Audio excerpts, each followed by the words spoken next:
Hi guys, thought we'd film something a little bit different today here with Nova because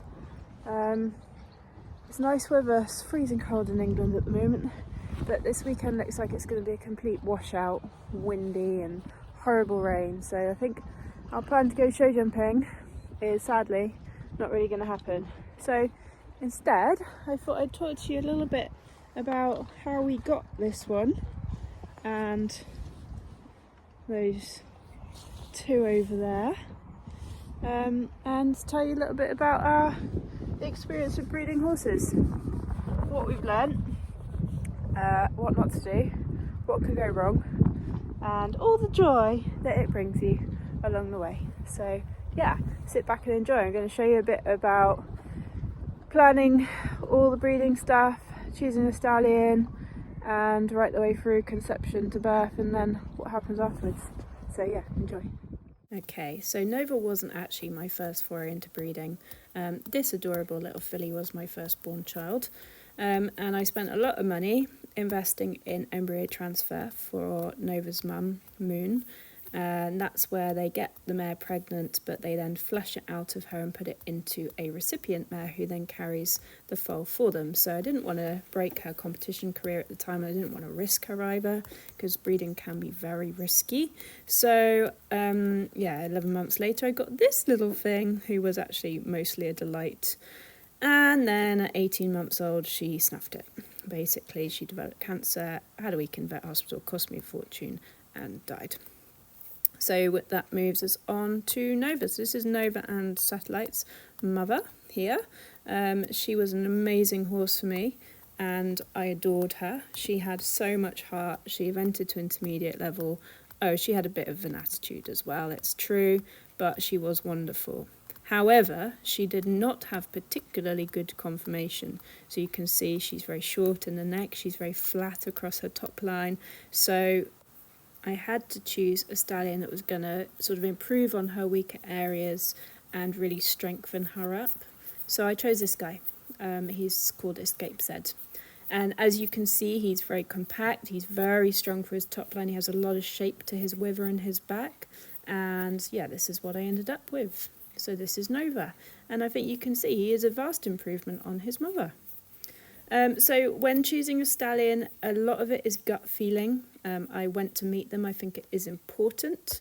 You get to see their temperament and just know that they're a nice person. He has a cracking jump, which was really important to me. I needed something that even if it struggled a bit with the dressage like his mother did, then it would always jump. I took a bit of a risk with him because when I chose him, he was only 4. Which obviously gives you a slightly cheaper stallion, but does mean that they haven't yet proven themselves in competition. So I could see his basics, I knew he was a nice horse. And luckily, he actually did go on to prove himself with one of the best riders in the world, Harry Smulders, at the top levels of the show jumping. So yeah, he also has ability and has proven it. So this is Moon when she was pregnant. Horse pregnancy lasts 11 months. Oh, that is a very long time of stress and worry. This is her getting closer. You can see how her belly is dropping down and she was quite close to giving birth here. You have to have a good setup for a foal. You can't just have your normal sort of minimally fenced paddock. You have to have a proper secure area. And then you start a period of watching.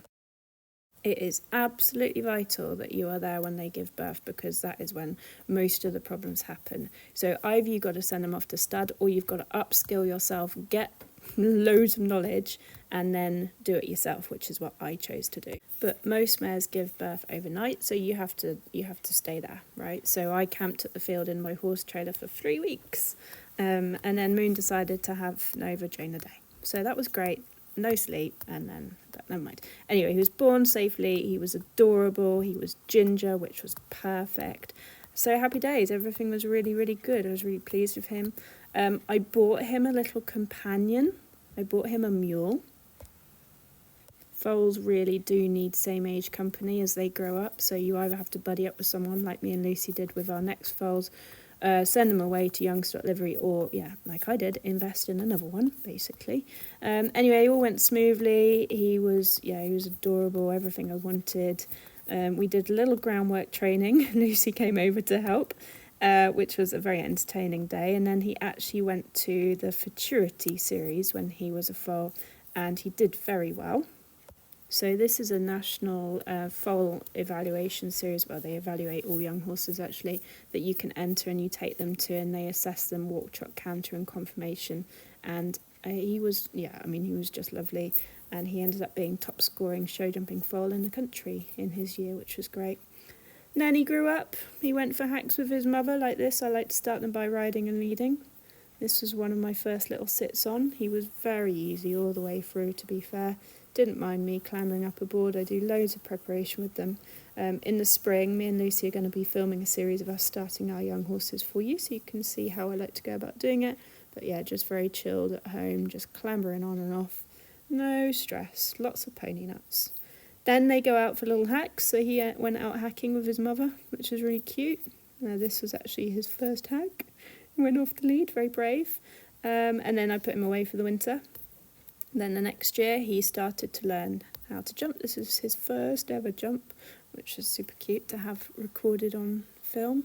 And yeah, he just went from there really. I mean, he's had loads of problems since, but the early days were very easy. And then this is him last week because he's adorable. Yeah, and then this is him at his earlier event. So my second homebred baby is Enya. And this is Enya's uncle Boss, who was my inspiration for breeding her. They are actually biologically uncle and niece because they're related through his sire line, Abergwyfi. He was a wonderful horse for me. He was my first horse. He was just amazing. And I think you can see she does actually look quite a bit like him. She wasn't the mare I was supposed to be breeding with, to be honest, but I'd already committed to Lucy and said that we'd have a foal together. And then the mare that I was going to use I lost, so I had to invest. And I just luckily saw an advert on Facebook for this mare who was related to Boss, and I thought, well, it's fate then, isn't it? It's meant to be. She'd actually never done anything in her life. She was 15. She was still with her breeder, lived there her whole life, but actually she's very well related, so had lots of siblings and things that had gone on and have done a very good job, which you have to be careful with your mare that you choose, because there's no point breeding from unsound or bad temperament, because you're just going to breed another one. And I was happy that actually her reasons for not doing anything in life were very genuine. So she wasn't the mare I chose, and this wasn't actually my first choice stallion either, but here we go. Basically, she decided she didn't fancy the stallion that I chose, and she wasn't up for it. So I chose a related stallion to the one I'd originally chosen, called Opposition Bombshell by Fleetwater Opposition.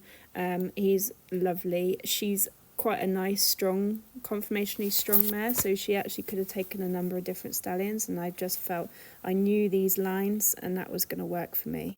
They're lines that I've had plenty of horses from before, and they're very, I know what the genes are going to give you. So my poor parents had to go to the studs while the stallion did his deed, collect it in a little pot, and then take it over to where the mare was, and she got inseminated that day, and yeah, the rest is history. Luckily, she took on first go because she wasn't particularly easy at the studs, so I think they would have sent her home. And then this is my baby. That was in her October scan. So again, the mare, she gradually grew a bit more of a belly, and then if you ever have a foal, you're going to realise that your camera roll is going to fill up with booby pictures, because as their udder develops, that gives you a good indication of when they're going to foal, and then you can test a little drop of their milk to see what the pH is doing, and it gives you a sign that they're getting closer. And yeah, unlike Moon, she actually progressed really quickly, so I only actually spent one night sleeping at the field, and I didn't even sleep because that night she decided to have her baby. Of course, she had her baby underneath the fence, which was typical, so I quickly deconstructed that around her. And here's little baby Enya, I think it was about 3 o'clock in the morning or something. These are her very first wobbly steps.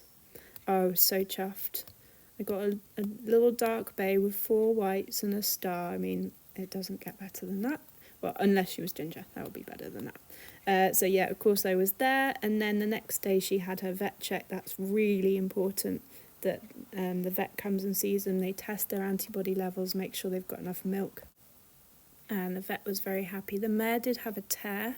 Even though it was a quick and easy delivery and I was there, she still managed to get a bit of damage, which did actually end up affecting her, poor thing. She ended up incontinent. for a few months after birth, which was quite hard to manage. Yeah. One of the perils of breeding, even when it seems to all go right, it can still be quite costly and yeah, quite harmful. So this was her in her first few days, having a proper little kick around. The mare was very foal proud, so you see she's sort of pinning her ears back. That's not at the foal, that's because she's a bit stressed by the foal running around. And she was fine, but she was not the easiest to handle when the baby was very young. She just was very protective of her, which is cute. And then this is her getting a little bit older. Oh, foals are the best. I mean, they do lots of stupid things and they die very easily, but yeah, foals are still the best. And then, of course, she met her new friend, Lucy's foal, Eris. The mother took one look and decided, no way, off we go. But they did become very good friends and they still live together now. Again, you have to have same-age company for them. It's so important that, yeah, just you can't scrimp on that. So here's cute little baby Enya and Eris just hanging out in the field together.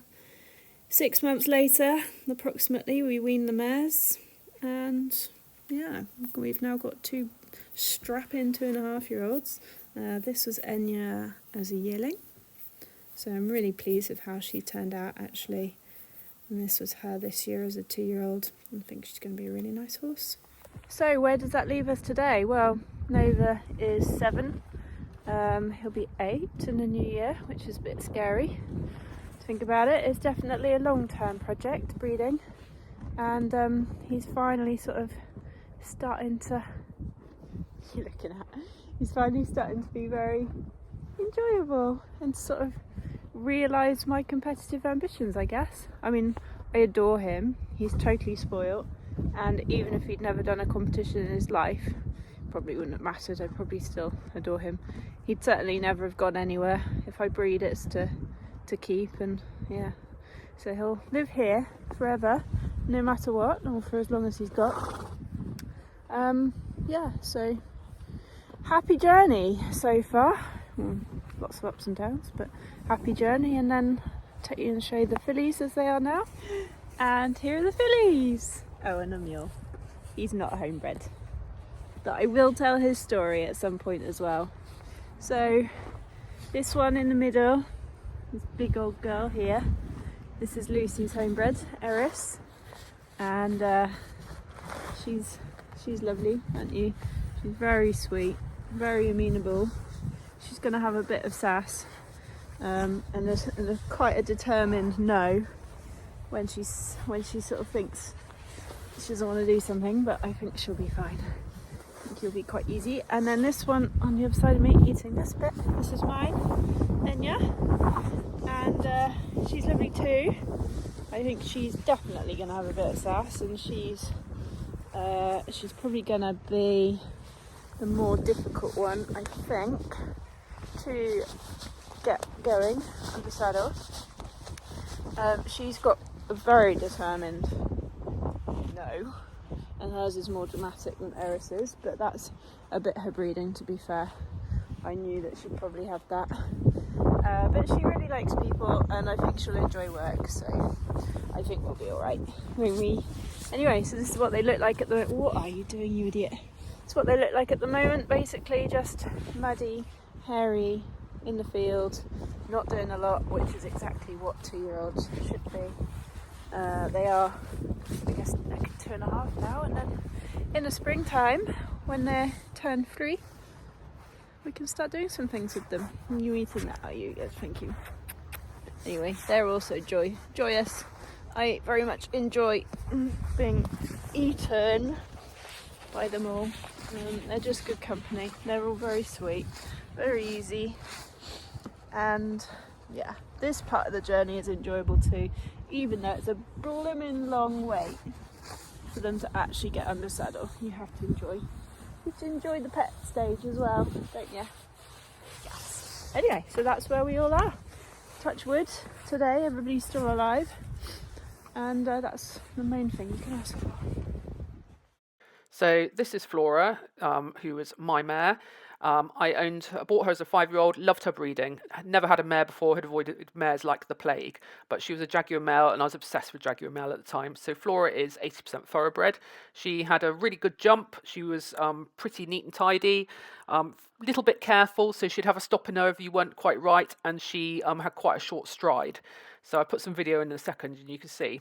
Overall, she had pretty good conformation, but she had a field accident when she was 5 and it later impacted her in her later career. So she went from 90 to novice in a season.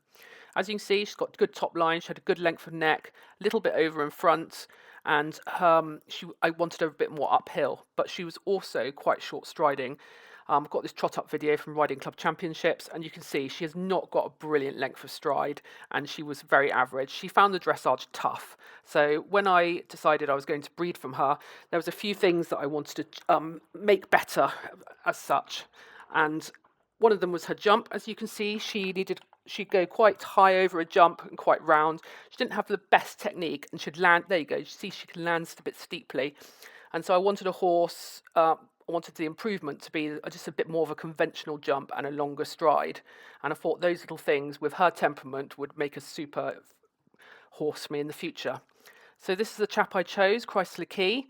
I saw him at the Breeders' Futurity thing and just loved him. He was only 4 at the time. This is him as a 6-year-old, but I just loved his jump. He had loads of step, he was quite conventional in his jump. He had super breeding, and he was with Producers for the Future. So these guys produce horses up to 150, 160. So not just going to stop at 90 or 100. I want to know that the stallion's going to go on. And I knew of these guys, they were going to choose a stallion that was going to go and do that job. I want a horse with talent and ability. And for these guys, you know they're going to do the job properly in producing him. So I actually went to see him because I wanted to check his feet and check whether he was a nice person, which he was. And here we go. Here's the beginning. Here's the seaman arriving through the post. It was quite an exciting day. Flora was inseminated at home. So this is the first sightings of Eris. I got a little bit excited and actually got my dates wrong for the first scan, but it was my first time breeding, so got a little bit. You can't blame me for being a bit excited. Here's Flora. She was still ridden at 6 months pregnant because I wanted to keep her in work and keep her muscled, and this is her just before she was due. Eris was born at home, and as you can see, what an amazing day. My first ever foal, and probably will be my last foal. We just haven't got the setup at home for young stock, and obviously it's just through the generosity of Jancis that I could have a foal, because Jancis has got a much better setup for it. We just can't turn out in the winter, as you've probably seen from many of our vlogs. We've got winter turnouts, so you need a horse that's in ridden work. It's just no good for a youngster. I just wouldn't want them to be kept like that, because they need the freedom to be in a herd. So unfortunately, our ground's just not suitable, but what an experience to have your first homebred. Come in. Just so cute. Eris was born about 6 o'clock in the morning. We had cameras at home in our stables, so we used to take it in turns. There were 3 of us that would take it in turns, keeping an eye. I only lived 10 minutes away, and then Charlie, who also had watch, lived on site. So just so cool. It was actually Jancis' turn watching the camera. And along came Eris in May 2022, after 11 months of waiting. It was like her first day out in the field.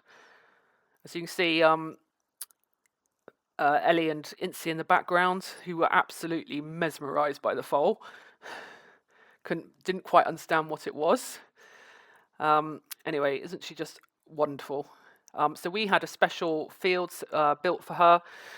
As you can see, with electric tape in the middle, but mostly wooden posts and fencing. Flora was pretty proud of her foal, but she was quite a relaxed mother from the off.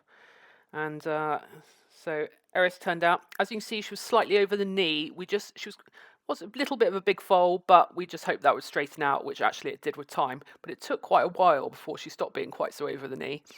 But they wasn't born with wonky legs or anything, so it was just never really that concern. Oh, isn't it amazing? And then obviously throwing some moves. As you can see, she'd been graduated to the bigger paddock after a couple of days. And Ellie and Enya, as you can see in the background, had calmed down by that point. But yeah, my first ever baby and probably my last. So she's pretty much, I really wanted a colt, but everything else came out pretty perfect with the little star and the white sock, and also being bay. I didn't really want quite dark as her mother. But yes, you can see. Unfortunately, that year I was diagnosed with cancer, and we kind of had run out of grazing. She was always going to go to Jancis, but with that, she actually went slightly earlier. So I boxed her over to Jancis, which is about half an hour away from me. And so from this point onwards, she stayed at Jancis and was introduced to the herd. Of course, being my first ever baby, I got the professional photos done by a wonderful friend called Katie Mortimer. So very pleased with her little photos. Jancis got very stressed that day. Here is her as an ugly bug, and then as a yearling, and as a 2-year-old, and currently. So my first ever foray into breeding, and pretty happy so far. Anyway, thank you for watching, and hope you enjoyed this vlog. Something a little bit different on this rainy day.